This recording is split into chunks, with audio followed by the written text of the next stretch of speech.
you would think, for an oral briefing on the subject, that Hicks didn't know the background.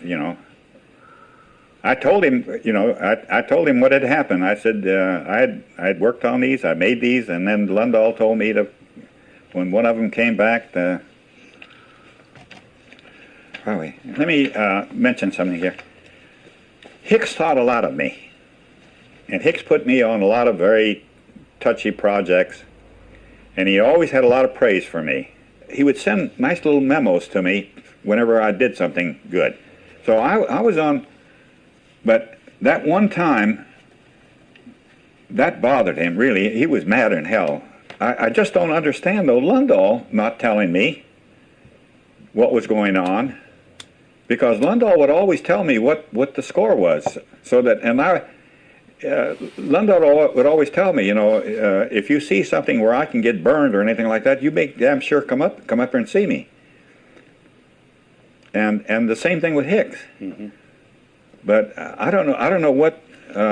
Okay, I have a question for you. This is the $64,000 question. I'm dating myself, right? We have a situation where Mr. Hicks is not telling you that he's found a 4-panel briefing board and a bunch of notes. No. He's not telling you that. And he's not telling Mr. Olson or the Rockefeller Commission or NACI that you made a different briefing board and had a different evolution. He's not telling them something, and he's not telling you something. On top of that, we have Mr. Lundahl not telling you about the second event Sunday night with Homer McMahon and Ben Hunter. Do you think that all of this withholding may indicate that there was a compartmentalized operation going on at NPIC intentionally, that the two groups were kept apart on purpose, that they were not supposed to know what the other group was doing? I don't know. That wasn't like NPIC, I'll tell you that way. Not normally, huh? Oh, no. And yet it did happen that way. We know now that Mr. Hicks didn't tell you about the 4 briefing board panels or the notes, and we know that Mr. Hicks knew about your 2-panel briefing board, and he didn't tell NACI or the Rockefeller Commission about that. It's a mystery, isn't it? And I'm surprised that I wasn't called in, Sunday night? No, not only Sunday night, but when Olson... For the briefing. To be called up before the committee. Yeah. Somehow I got the impression I was supposed to be left out of this. Did you get that impression then, or subsequently? No, I'm getting it now. That I'm getting the impression that what I did was push it aside or something, and I can't understand why. It does appear to me, I would have to concur, it does appear to me as a former government analyst on the review board staff and as a historian that you were kept out of the loop in 1975. Because I'll tell you one thing, I was very honest with everything that I did, and if somebody was saying, well, we're going to subterfuge in that, but don't count me in on this.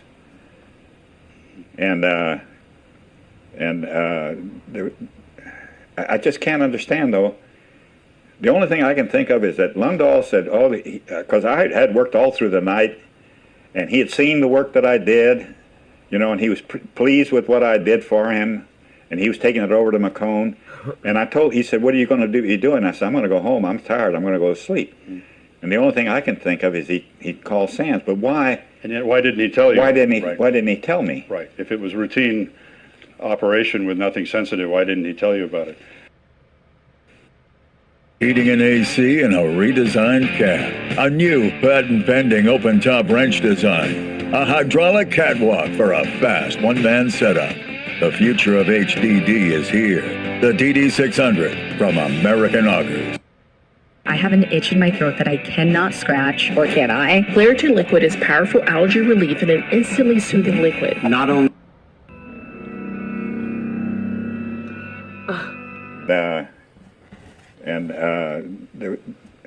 I just can't understand, though, The only thing I can think of is that Lundahl said, "Oh, because I had worked all through the night, and he had seen the work that I did, you know, and he was pleased with what I did for him, and he was taking it over to McCone." And he said, "What are you going to do? You doing?" I said, "I'm going to go home. I'm tired. I'm going to go to sleep." And the only thing I can think of is he called Sands. But why? And yet, why didn't he tell you? Why didn't he? Right. Why didn't he tell me? Right. If it was routine operation with nothing sensitive, why didn't he tell you about it? There's only one more document to talk about. It's dated May 27th, presumably 1975. It was with these other documents that the agency sent me, so I think it's the same year. And it's a note written by an unknown person who refers to the in-pick analysis of the Zapruder film done by Captain Pierre Sands as part of a briefing prepared for John McCone. Now we know that, Dino, we know that Pierre Sands was involved, if not the organizer, of the second in-pick briefing board event on Sunday, November 24th, starting that evening and going into Monday morning. So this sentence, once again, I have a document that appears to conflate two different events. Yeah. It talks about Z-film analysis done by Pierre Sands, and then it says, as part of a briefing prepared for McCone, but that's what you did.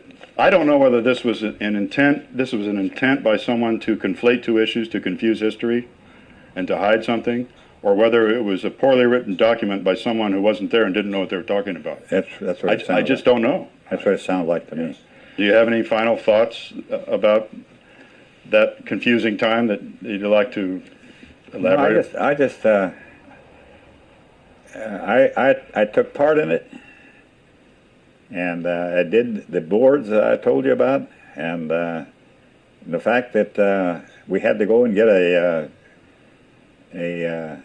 we were using 8mm film when I was in there. The fact that there were two men there at the time, the fact that I gave them notes, the fact that I gave them a list of people that were there, and then that the board came back, and that Lundahl knew about it, and Hicks knew about it. I'll end with one final question. Now that we've looked at these 7 documents, it appears to me that Hicks had the big picture and you didn't, and he kept you in the dark about the second event. He didn't tell you they found 4 briefing board panels or notes.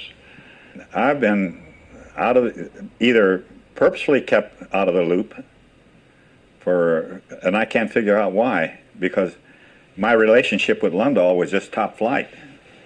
If he did keep you out of let's just if he got me out of the loop, it would be because he knew I was too honest to be a part of any scheme.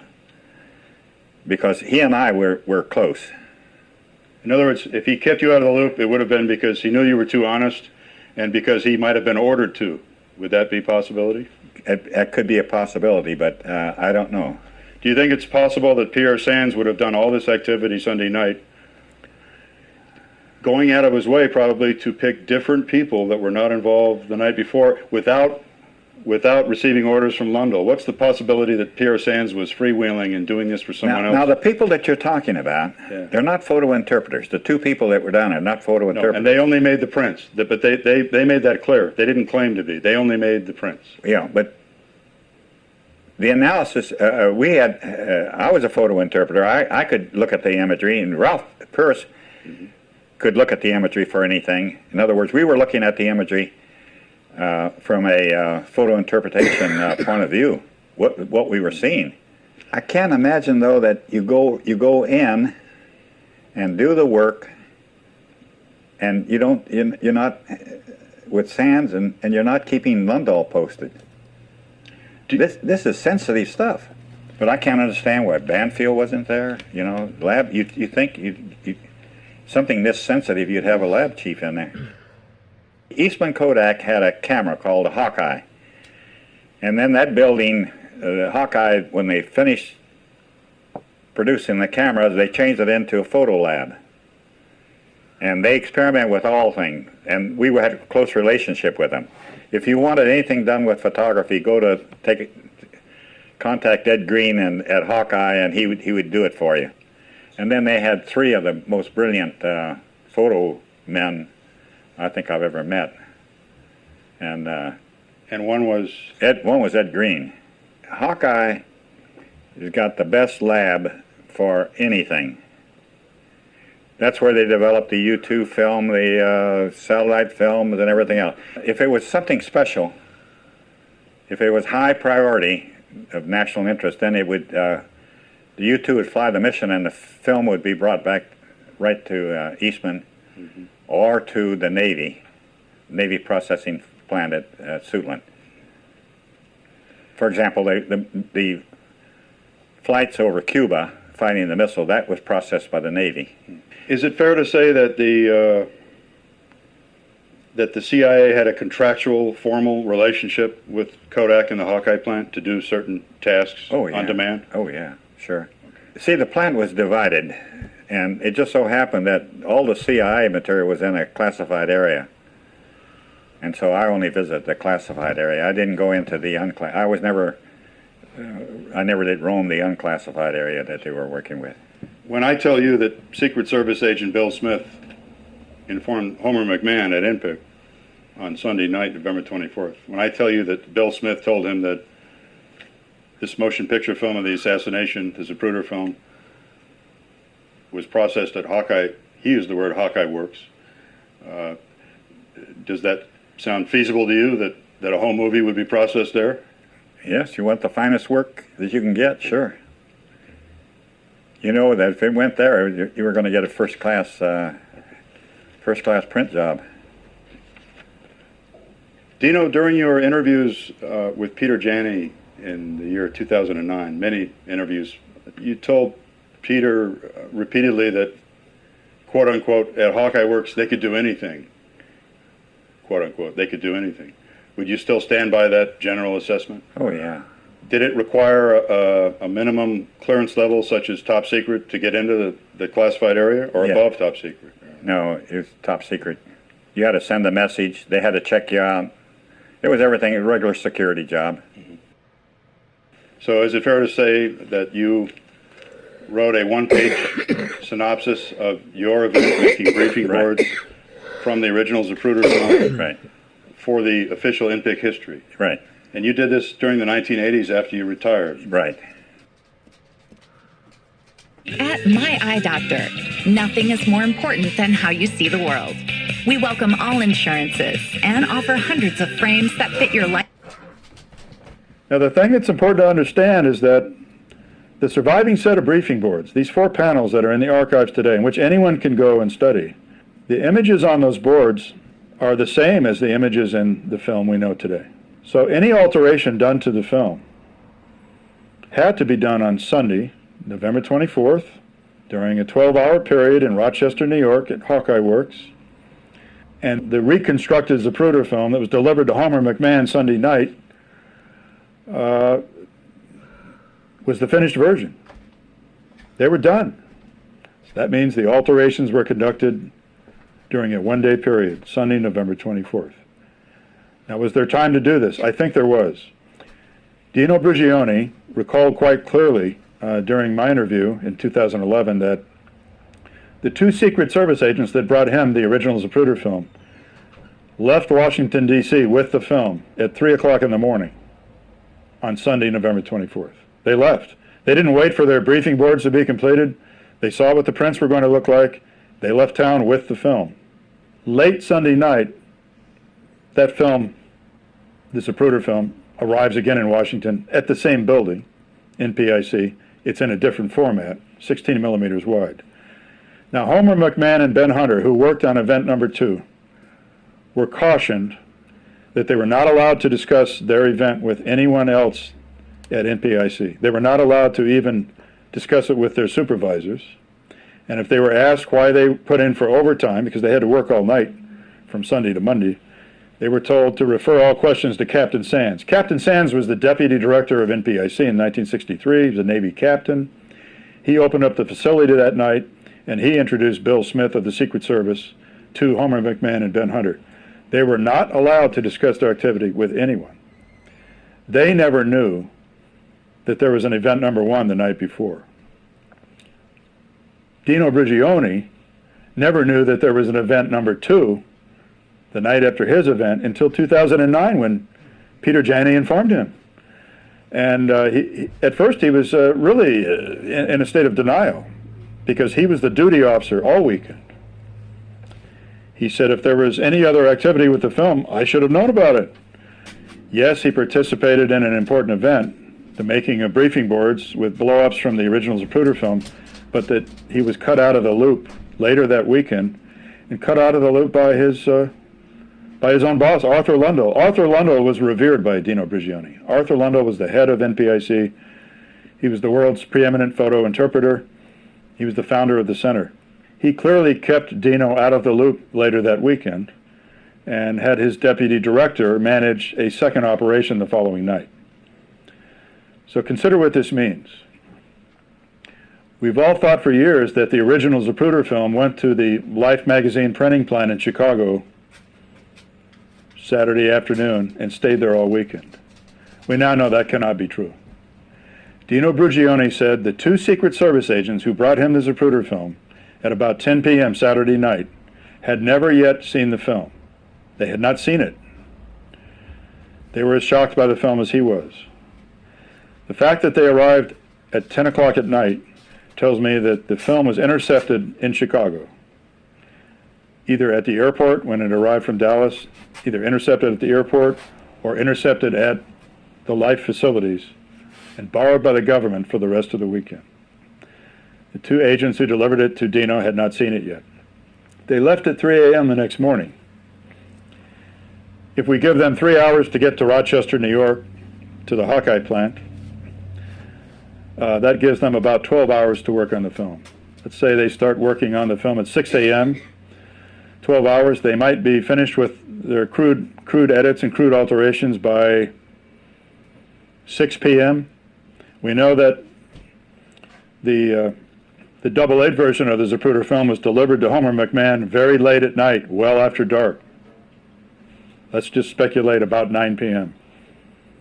So this would allow 3 hours for the Zapruder film to get to Hawkeye Works, 12 hours for the film to be worked on, 12 hours for basic alterations, 3 more hours for the film to come back down to Washington for the making of new sanitized briefing boards of an altered film. The part of the story I haven't addressed yet is what happened to the copies. 2 of the copies that Mr. Zapruder had made were loaned to the Secret Service by him. They were just given to the Secret Service Saturday evening, November 23rd. The 2 first-day copies that were given to the Secret Service were never returned. One was flown to Washington, D.C. late Friday night by Agent Max Phillips in Dallas. He sent it to the director, to Chief Rowley of the Secret Service. The other was loaned to the FBI in Dallas the next day on Saturday. It went to FBI headquarters Saturday night. My point here is that the Secret Service had in its hands, let's say the middle of the night, 2 or 3 a.m., certainly by dawn, they had in their hands a first-day copy of the original Zapruder film early Saturday morning, November 23rd. They had all morning to study that film and to see what had really happened on Elm Street. If that was the film that Dino was making briefing boards from, he would have received it at 11:30 in the morning or 12 noon or 1 o'clock at the latest. He received the film at 10 o'clock at night by 2 agents who had just come from the airport. This is an important point that he made to me during his interview, off camera when the camera wasn't running, but he said, oh yes, they had just come from the airport and they had not seen the film. So the fact that he got the film so late at night, the fact that the 2 agents brought it from an airport, the fact that they had not seen it, tells me Dino Brugione truly did have the original Zapruder film, intercepted in Chicago, hijacked as it were, taken to Washington for the making of briefing boards. The fact that the agents had not seen it yet told me that this was not the film that had been in Washington since dawn. Zapruder kept one of his 3-day copies with him over the weekend. He gave 2 to the Secret Service. He gave 1 to Life Saturday, which was flown to Chicago. He kept the 3rd copy. Many people saw that over the weekend. Many people saw exit debris leaving the left rear of the president's head, traveling to the left rear. One famous witness of the film, Dan Rather of CBS News, insists that when he watched the Zapruder film, he saw the president's head go violently forward. Now, for years I wondered about Dan Rather's veracity, and now I don't wonder anymore. I'm convinced that, as is another researcher, Richard Trask, who's a film archivist and historian, Richard Trask believes, and I agree with him, that Dan Rather saw Mr. Zapruder's copy on Monday of the unaltered Zapruder film. And the fact that he saw the head go violently forward and not back and to the left tells me two things. That, yes, the film has been altered, and number two, that the head snap we see in the film today, this violent motion of the body to the left and to the rear, is probably, to some extent, an artifact of film alteration. If you're removing frames from a film to remove the exit debris traveling to the rear, if you want to remove evidence of frontal shots and you're removing frames of exit debris, you're speeding up the motion of the body in doing so. So when the new film is created and the exit debris is removed, the motion of the body is speeded up because there are less frames in the film. So some of this head snap to the left rear may be an artifact of film alteration. And of course, the fact that we don't see the head going violently forward, as Dan Rather did, and as the FBI Assistant Director Carther DeLoach did when he got the film Sunday, he saw the head go violently forward also. We don't see the violent forward head snap. Those things in combination tell me that, yes, the film has been altered. We know from the Hollywood research effort today that the back of the head has been crudely blacked out. 35 or 40 Hollywood film experts have examined these high-resolution scans. Every one of them has said that the film is not only an altered film, but a badly altered film. They've never seen so-called shadows on the back of anyone's head that look like the blacked out areas on JFK's head in the Zapruder film. And they just see numerous problems with the evidence that they've examined. So did Zapruder film the car coming around the corner? Probably. Was there a brief car stop? Probably.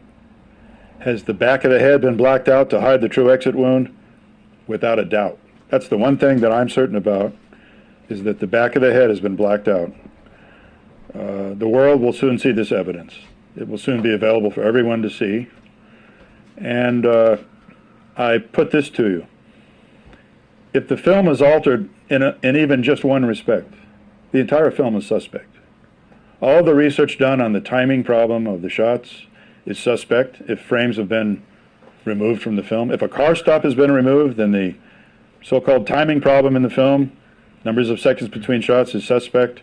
All you have to do to impugn a film or to impeach it as evidence is to prove that one aspect of it is fraudulent, that one aspect has been altered. And that has already happened. Hollywood has proved that the back of the head is blacked out in the Zapruder film. So, yes, the film is still crucially important evidence, but it's evidence today of a different type. It's not the closest thing we have to ground truth anymore, but it's the ultimate irrefutable evidence of a massive government cover-up. That's the value of the Zapruder film today. It shows what people were trying to hide a car stop, trying to hide the true location of the exit wound. And the lengths they went to do this, to get Life magazine to pay an additional $100,000 to basically suppress the film for 12 years as a motion picture. Clearly, if a new Zapruder film was created by Sunday night, November 24th, there were new copies made. And obviously, the 3 first-day copies had to be swapped out. The 3 first-generation copies that exist today of the existing film in the archives are bracketed copies. When I say bracketed, I mean the exposure and the contrast in each one of those first-generation copies is different. One's a little bit too light, one's just about perfect, and one's a little bit dark. That's been proven beyond any shadow of a doubt by Mr. Raleigh Zavada, a Kodak film expert. There's only one problem with that. When Mr. Zapruder took the original film over to the other lab on Friday, November 22nd, and had his 3 first-day copies made, those exposures were not bracketed. The recollections of the people at the Jameson lab who made the 3 contact prints were that they used the same light pack for all 3 contact prints. They did not bracket the exposures. So it's my conclusion, and it's my contention, that the 3 copies today that are called first-generation copies, they're not the true first-day copies of the original unaltered film. They're first-generation copies of the reconstructed film.